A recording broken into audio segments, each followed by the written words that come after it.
Hello everyone, welcome to our Let's Play series of Disco Elysium. This is Colonel RPG as usual, and I'm very happy that you chose to join me today, as we can't really get much better with our... Is it a drama check here?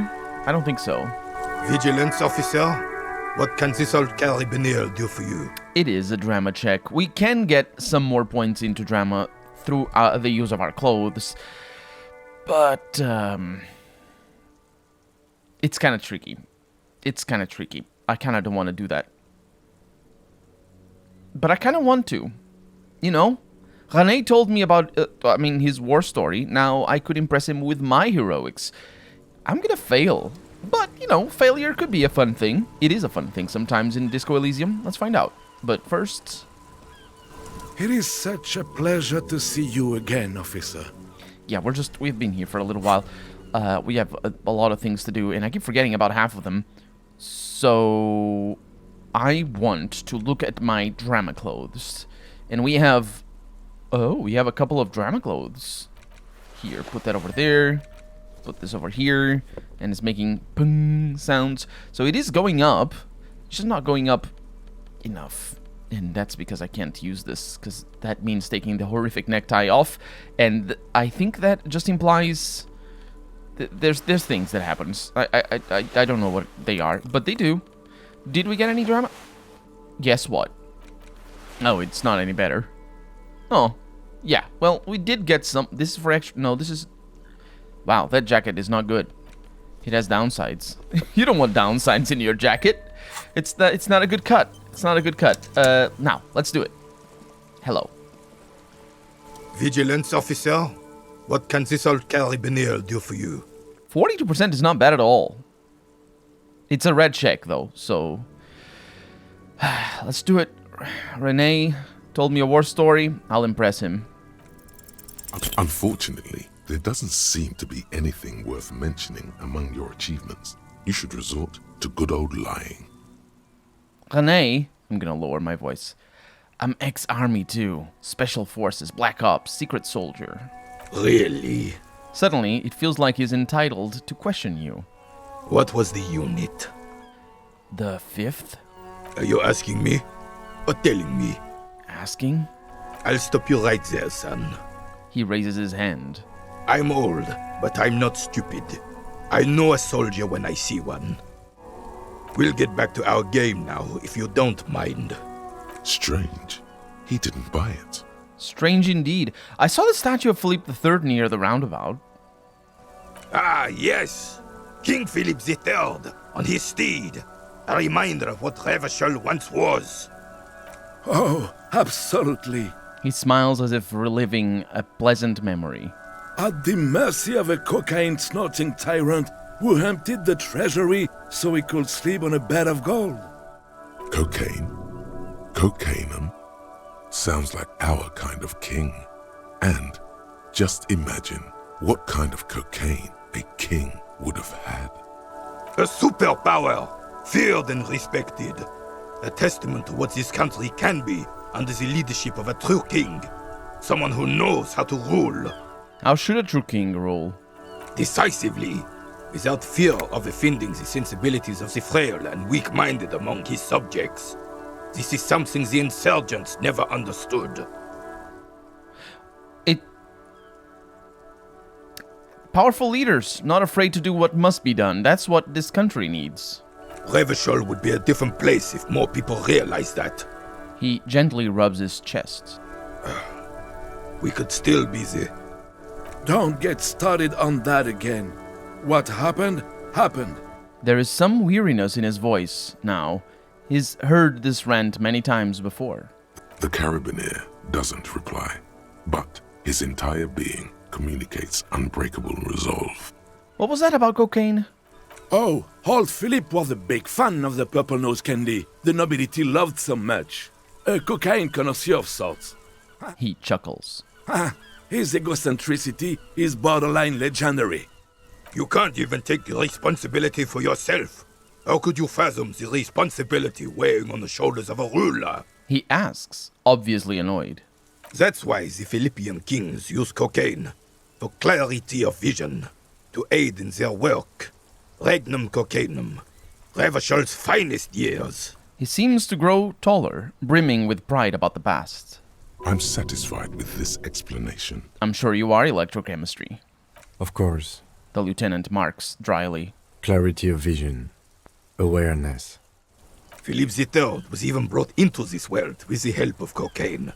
The court made him administer the dose to his mother when she was in labor, and it is well known that with the help of cocaine, only the purest, of course, he was able to connect with higher realms. Such responsibility requires a boost every now and then. I sometimes need one too. Please, officer, don't encourage him. He quickly turns to Renee. Do spare us the cocaine fairy tales. The RCM isn't interested in them. Yes, indeed. We're not here to investigate the drug trade of centuries past. But imagine purest cocaine. Now that would make you feel like a king. Not that you can afford it, but what about speed? Speed is cheap and good. Let's talk about something else. Right. Yeah, about your booth guard. Yes. I saw a picture in there. You were in it. Who's the girl? She His features stiffen and he gets a cold look. is nobody. This is none of your concern, and I refuse to discuss my private affairs with the RCM. The lady is Jeanne-Marie Beaulieu, Gaston speaks with a soft voice. and she sure as hell wasn't a nobody. Yes. Well, thank you for your time. Gaston, It is such a pleasure to see you again, officer. you mentioned Jean-Marie Beaulieu? Who is that? Oh, sweet Jenny. He gets a dreamy look in his eyes. She was the finest woman in all of Revachol. Maybe the entire world. Do not defile her memory, Gaston. There's an almost imperceptibly small tremble in his voice. Let her rest in peace. So you both know her? We knew her, all right. His friendly face lights up. Lived on the same street our entire lives, just 2 houses apart. The 3 of us have been best friends since we were 4. She was Renée's first girl back when the prick was 16. He looks at the carabinier almost gently. They were courting till he decided he'd rather die for some great ideal than just be hanged. And then you stole her from me. He jerks forward, but then grabs his chest and stops. Easy, fellas. No need for this to get ugly. Oh, officer. Gaston is unfazed by the outburst. It already got ugly nearly 80 years ago when the 3 of us were just learning to walk and talk. You stole her from me. Renee repeats, trying to steady his breathing and still clutching his chest. Well, technically, you stole her from me, because we'd been pretty close ever since you two had that falling out over the ink you spilled over her pretty yellow dress. We were just boys then. This was different. You, The tall veteran looks at you and nods. no point starting this all over again. For the 1000th and the first time. Especially when we have company. He turns to you. Officer, What happened to her? She died of pneumonia 2 winters ago. It was a quiet passage, peaceful. He smiles faintly. Renee and I were both by her bedside when she... He pauses, searching for the right word. died. He sharply feels the silence and adds, No use sugarcoating it. Won't bring her back, will it now? departed. His partner finishes his sentence and then chuckles. Until the very end she couldn't decide between us. The most indecisive woman I've ever met. A quick grimace of pain passes over Renée's features, but he immediately regains control. His face now a dispassionate mask again. Why do you think she was indecisive? She could never make up her mind about anything. What to have for breakfast, favorite color, or which one of us to marry. The look in his eyes is happy and distant. She was always leaving one of us for the other, but never long enough to actually get married. That's a bit odd, Heck, he says with a chuckle. technically, we're both still engaged to her. You always confused her. Couldn't let us be happy. He says with heavy resentment. Seduced her with your fancy words and pastries. He suddenly remembers you are still there, falls silent, and turns away. The pastries, man, I know that very well. Thank you for sharing, Of course, officer. he says with a smile. Memories are all we have left. Can we talk some more about Jean-Marie? Sweet, sweet Jenny. He nods, smiling.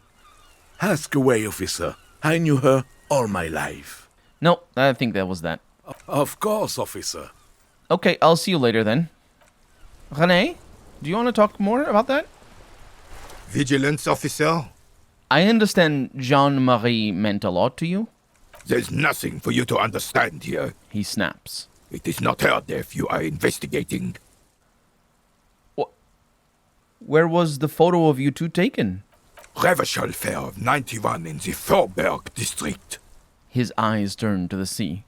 A parade was held to honor Guillaume Le Lion's name day, and the Carabineers marched in the place of honor. You looked happy in the picture, smiling. This was the happiest day of my life. This is said in such a matter-of-fact tone, it leaves no room for doubt. Were the circumstances of her death in any sense unusual? Absolutely not. His voice is coarse. She died of pneumonia in her bed at the age of 79. This is highly usual. What happened with you, Gaston and Jean-Marie? I was 22 when I returned from King Guillaume's Akira operation in the south and found my sweetheart in the arms of this wretch. He gives Gaston a hateful look. I won her back, but while I was dealing with some issues, You were like a dark cloud sucking the joy out of every living thing around you. And He quickly glances at you. you hurt her. I He looks down at his boots, lips moving, but the words are inaudible. Those days and memories are gone. He nods and looks at Renee with something resembling compassion. The old soldier says nothing, but when his glance quickly runs over Gaston's face, there's an odd look in his eyes. Well, thank you for your time. Renee? It is such a pleasure to see you again, officer. Yep, of course. So, that's that. That's their conversation, that done. And we just need to figure out where she went. I know where she went, but our characters don't. Let's go do something that I absolutely have to do. A couple of things, in fact. Talk to Cindy and look at the wall. It's gonna be amazing. Don't worry about it. Just an ordinary wall. Nothing to see here. This is a conceptualization check, as we know. Let me also equip my clothes from before. I don't think I'm gonna be able to bring my conceptualization any higher, but because we can't do that again, we should have some skill point. We have 1, yeah, and we might have 2. I don't know, but because we can do that, we should probably talk to Cindy. Hey, Cindy, do you mind talking from up there? Hello again, officers. Have you come to admire my mural? Yeah, there's a couple of guys back there that send their best. I don't believe it. I've never known those boys to have manners. But they seem to hold you in high esteem. They'll never be skulls, but She softens. their hearts are in the right place. Skulls are cool. Can I be a skull? Fat chance. But you can still do your part to revitalize the neighborhood.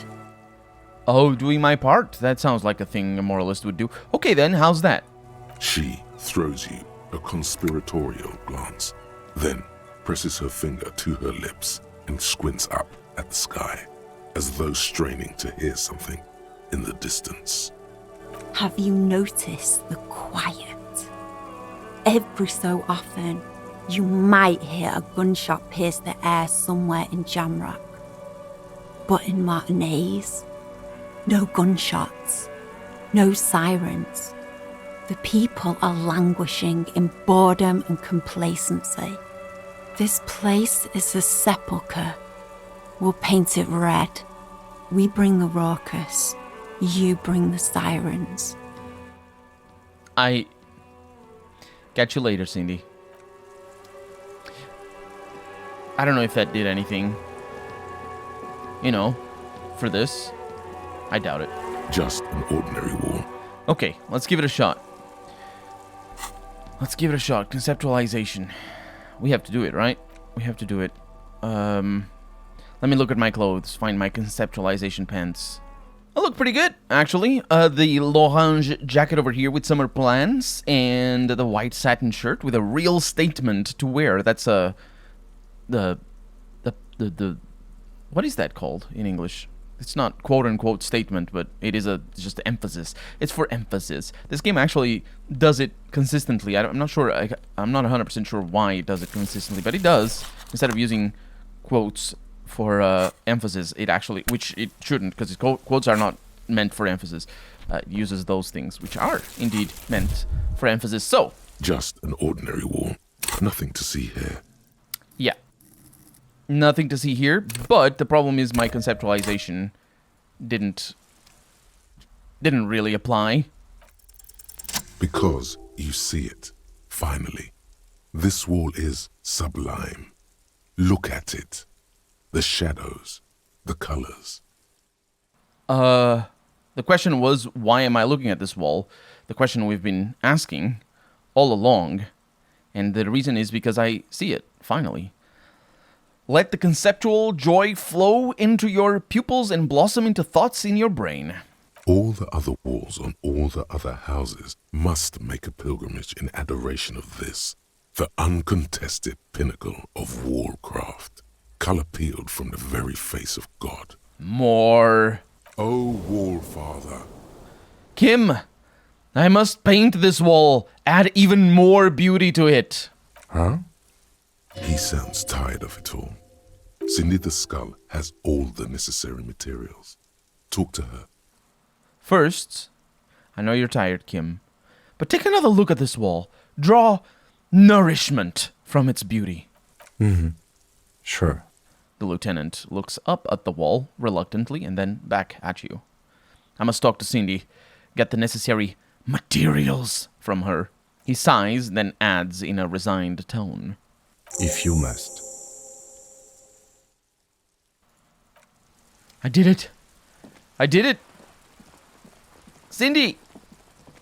Hi. Hello again, officers. Cindy, I need some paint. And your brush, too. What for? The apocalypse is coming. No, actually, what am I doing it for? For art. It's for art, okay? Well, if it's for art, but... Her eyes narrow to slits. What kind of art are we talking about? Grand art. Art deluxe. The artiest. The most groundbreaking. Let me stop you right there, Piggy. She interjects, raising her hand. You have no idea, do you? No idea. No brush? Fuck off. You'll see. You will all see and tremble.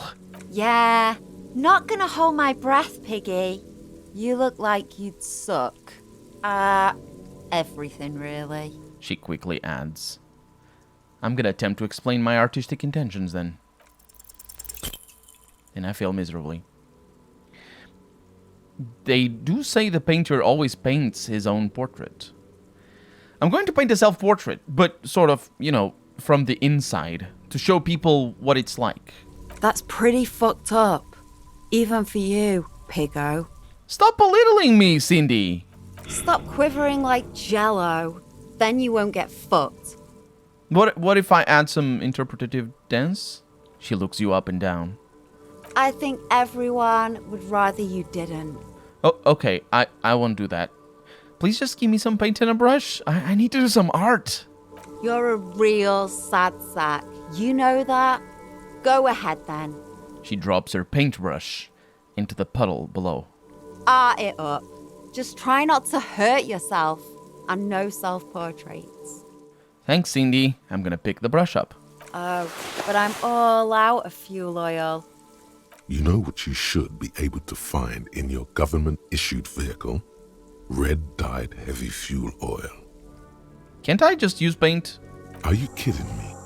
Fuel oil is so much cooler. No way you're disfiguring that beautiful wall with something as pedestrian as ordinary paint. Kim, my friend, would you be willing to sacrifice some of your fuel oil for art? My fuel oil is for my kinema. Use your own fuel if you are unable to contain your artistic impulses, but please, leave my kinema out of it.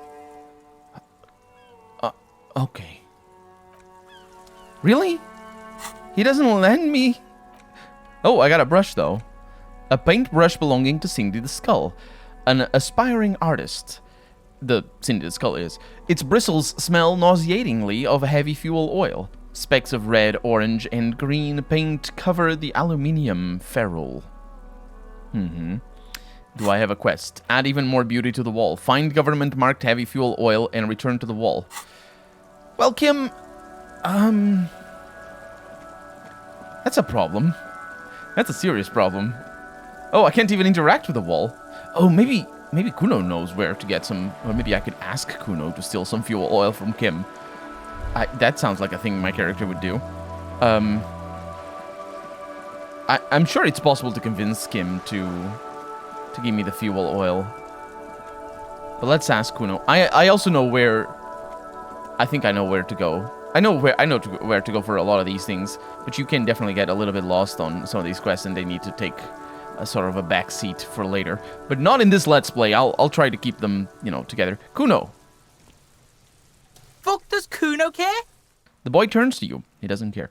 Okay. Kuno doesn't fucking care? Yeah. Well, no fuel oil for right now. This was a little bit of a detour, though. There's a lot of detours. Oh my god, this is Disco Elysium. There's just all the detours in the world. I am gonna go back into the alleyway. Actually, I'm not even gonna go back into the alleyway. I am gonna go right below Cindy. There's a door. And maybe the lady that works in the apartments will know where the other lady that doesn't know where her husband is actually lives. And when I say maybe, I do mean maybe. I don't actually know if she knows. I don't know if I'm in the right. I know where I'm supposed to go, but I can't just go there. And besides, I might not even be able to go there. But hi.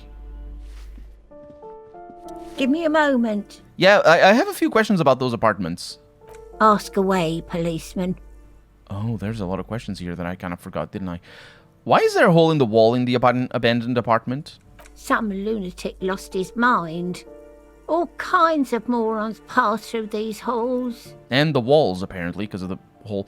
Is one of the residents on a vacation? Their mailbox is overflowing. People come and go. I don't keep an eye on everyone. They probably just moved or died. Hopefully somewhere else. Who lives in apartment number 10? No one lives there. It's been empty for months. What? I talked to someone through the door. Impossible. The cleaning lady says, shaking her head. I would know if someone had moved in there. She pauses, eyeing the hallway. Maybe it's those countercultural people again. Breaking into a house like it's a public space. You're a policeman.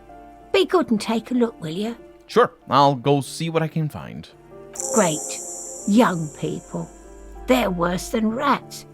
Always littering the hallways with trinkets and empty beer cans. I know, right? If they littered it with full beer cans, they would be nice. That's in character and my own joke. Who lives behind the padlocked door? Oh, that one is a scientist, a future scholar. Suddenly, the old lady's face is beaming. I think he studies astrology at the community college. Education's good. I always tell them to study. Astrology? Something to do with all those stars around his door. He asked me to leave his drawings up on the wall.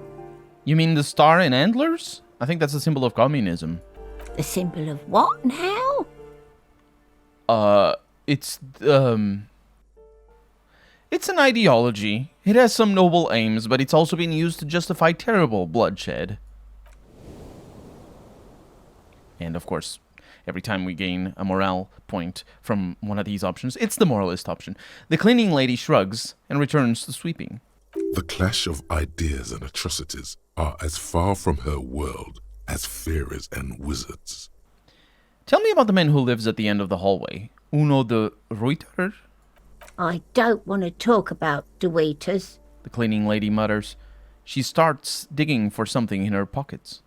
Why not? Addicts. All of them. And sometimes I hear them screaming. She winces. They don't like me cleaning behind their door. Think I'm listening in on their fights. So she doesn't. Not after that one time. There's a that one time here. We saw unpaid utility bills. Aren't they going to be evicted? No one likes them in this building. She shakes her head. It's only because of the kids they haven't been thrown out. I don't like talking about those people. She looks down the hallway. Yep, that's all, thanks. Oh, no. No, it's fine. It's all right. I'll leave you be. So I need to investigate number 10. Was it number 10? Well, I don't know. And I also need to find the lady. Oh, wait. The lady. I keep forgetting. For some reason, I keep thinking that I need to talk to the lady. I do need to talk to the lady. But we need to call... we need to call the library first. From Kim's Kanema. But let's do this thing over here first. Of course, we're going to do it next episode because we're out of time for the day.